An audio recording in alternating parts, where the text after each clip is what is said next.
Today I want to take a look at a game between Nisipianu and Carlsen, also from the RSC Force tournament in the Ukraine.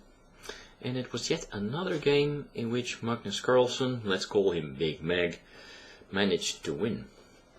And he did it in a very interesting way, playing the dragon. Now normally the dragon doesn't get played so often on this high level, but apparently Magnus Carlsen seemed to think that it is still very much alive. Anyway, let's go through the opening moves quickly. They played a bunch of 3-year moves, but what is noticeable is that Nisipianu is not really choosing the most principled lines here. Now he's playing Bishop e2, which is the classical system, and normally they play the Yugoslav attack with Bishop e3 and pawn to f3, g4, etc., and queenside castles. But this system is more quiet, and so far it is still a classical dragon. But now, after king h1, Carlsen plays a6, and he has done that before. I think he played against, I'm not so sure whether it's one of these Russian guys, Motilev, during this year's course chess tournament or the year before, I'm not so sure. But they call this variation the Dragendorf. And that is, of course, because of the fact that now Magnus is kind of combining this dragon setup here with the Najdorf setup here. Anyway, it's quite feasible apparently. So now Nisipianu plays Bishop f3, Bishop f7, b7, sorry, followed. And now the most common move is to play here e5, and of course that makes use of the fact that the bishop on b7 is unprotected and that the knight on c6 is pinned. But Nisipianu didn't play that. Maybe he was afraid of some kind of preparation by Magnus Carlsen, but yeah, then again in that case he also could have chosen a completely different attacking line with white. Anyway, after bishop b7 he played a4. And now after b4, Black already has an equal game, is maybe even slightly better here. So they followed knight d5 and an exchange of the knights in the center. And after recapture, this knight went to a5, now threatening to double these b pawns. And now Nisipianu makes a mistake. And to me it's very weird that he plays this move, because you would not expect such a move from a, what is this, almost 2700 ELO rated chess grandmaster. I think the best move here would have been to play queen d3, just protecting the knight here on b3, so that after a possible exchange white can recapture with his queen and try to keep his pawn position intact. But after knight a5 he played the very strange, to my eyes at least, c2, c3. And I'm quite sure that Black will now have a very serious, or at least a very solid and long-lasting advantage. Because Carlsen, of course, takes on c3 here, and now white recaptures. But look at this pawn here. It's sticking out like a sore thumb, you know, and it's on a half-open file, and we will see that it gets attacked very easily, and it's also already attacked by the bishop here. Now you wonder, okay, why doesn't Carlsen take this pawn immediately? Because he didn't play that. Let's have a look at that in between, you know. Then I suppose white would play rook b1. And now he is endangering the bishop here. But, yeah, I suppose a move like rook b8 would suffice, and Black would simply be a pawn up in this position. Anyway, Carlsen didn't play that. He probably felt that there is something stronger, and that he first wants to put his pieces on good squares after the exchange, and only then try to win the pawn on c3, because, let's be honest, this pawn on c3 is going nowhere. And Yeah, so that's why he played rook c8. Now there followed rook b1, and now the pawn here, excuse me, cannot be taken on c3, because then there would follow, of course, knight takes a5 and rook takes b7. So that explains why Carlsen first moves his bishop out of the way, bishop a8. And now Nisipiano played knight d2. Okay. This was another moment where Carlsen also could have taken on c3. Let's have a look. For instance, bishop d3. But then after a move like queen e2, attacking these pawns here on e7 on a6, white would still have some kind of counterplay. No, Carlsen is very cautious and very patient, and he waits with taking the pawn. After knight e2 he plays knight c4, just improving the position of his pieces. Now there was an exchange on c4, and again Nisipiano plays a passive move. I suppose that queen d3 would be quite nice, you know, also indirectly looking at this pawn here on a6. But instead of queen d3 he chose to play bishop d2.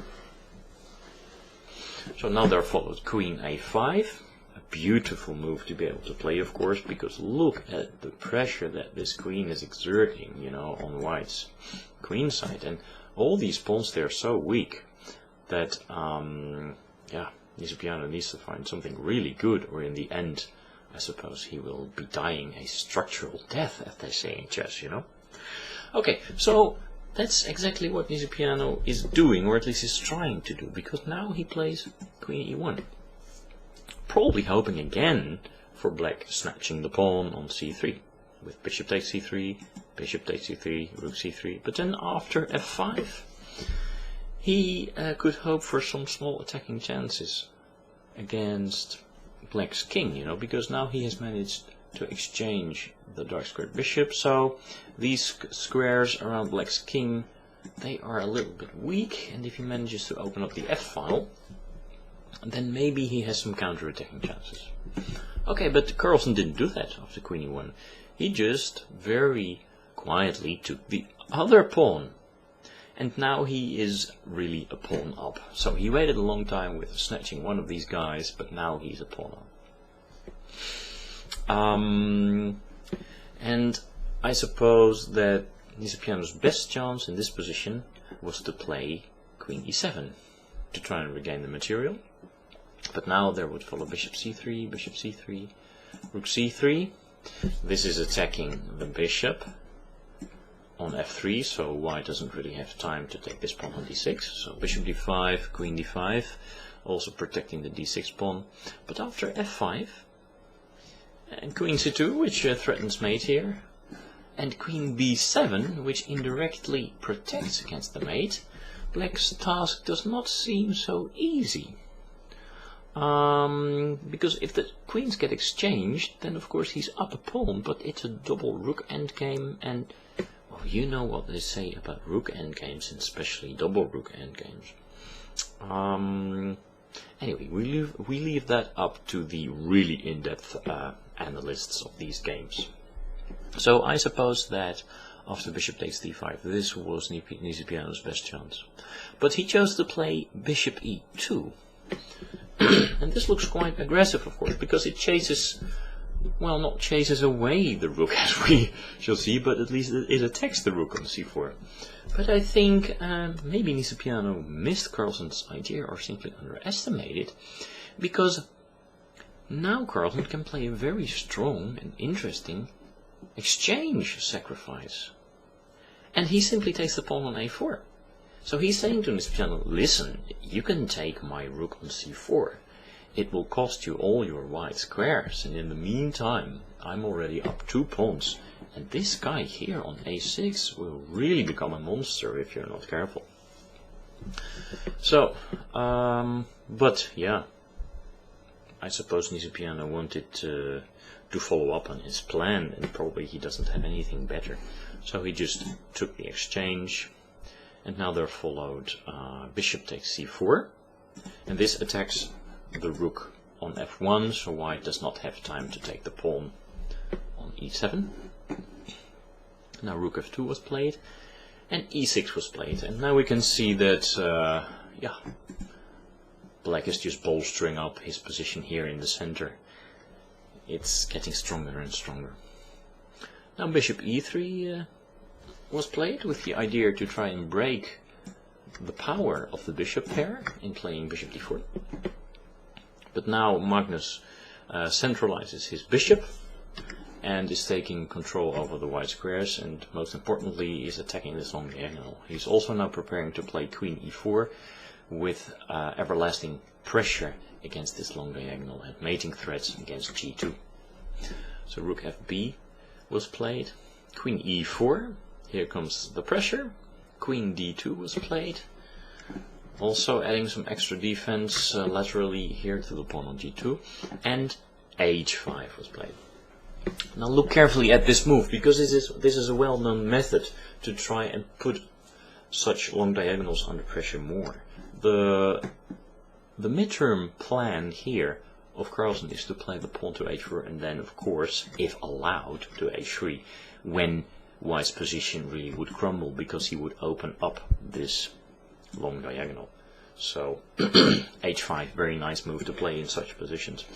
And you can imagine that Nisipiano was really starting to feel the pressure. It's not very nice, you know, when you got these guys here on d5 and e4 looking at your king and see this pawn going forward menacingly.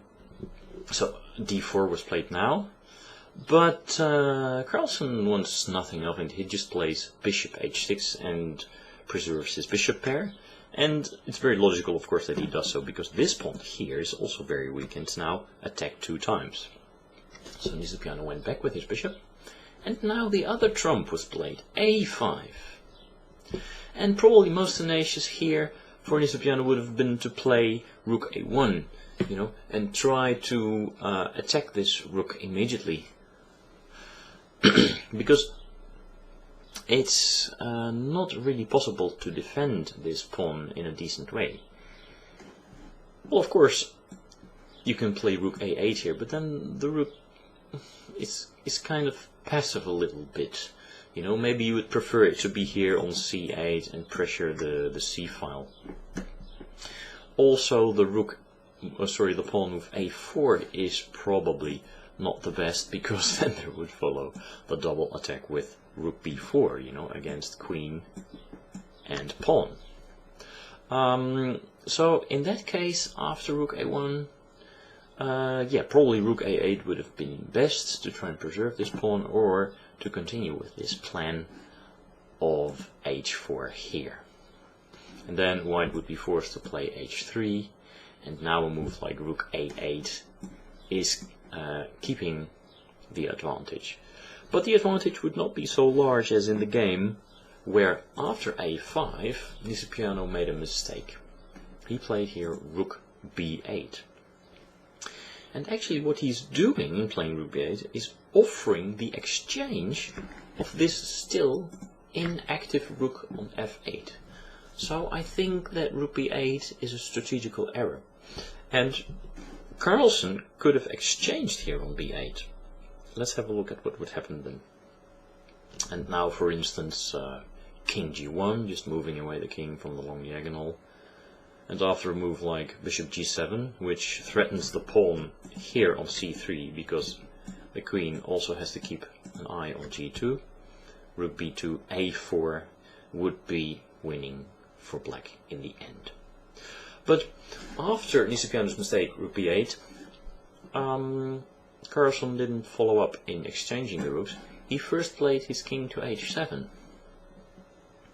And now Nisipiano had the opportunity to retreat his rook to b2. But still, of course, after rook c8, black would be better and probably winning. But after king h7, Nisipiano didn't feel like retreating the rook, and he played h3. Now this move h3 does not really add anything to white's position, and now Carlsen seized this opportunity. He did exchange rook nows on b8, rook b8, and played bishop g7, which threatens to take on c3. So bishop d4 was played, now an exchange on d4. The only move is for the pawn to recapture, because the queen has to protect g2. And now this pawn here starts running a4. So the final moves were king h2, a3, rook b4, trying to bring the rook behind this passed a pawn, a2, almost there, and just look how strong this bishop is. It's very nice centralized here, it's protecting the pawn here, and of course it also adds the extra pressure against g2. So see, this guy on d5 is really a monster. So rook a4, practically the only move, but after queen b1, Nisipiano resigned. Now let's see why he resigned. Of course black now, first of all, threatens to promote his pawn. So the only move to protect against the promotion is queen c3, which looks at the a1 square. But then there would follow queen f1, threatening mate here. So queen b2 would then be necessary, but then of course the pawn on f4 falls with check. And well, we can imagine that this is of course a losing position, but why? Well, for instance, there could follow a move like king d1, and then after h4, white really has no other moves, and black is slowly going to try and move these guys, you know, and this king is in danger, and this guy is still also threatening to promote. And there is one other final line that I would like you guys to see.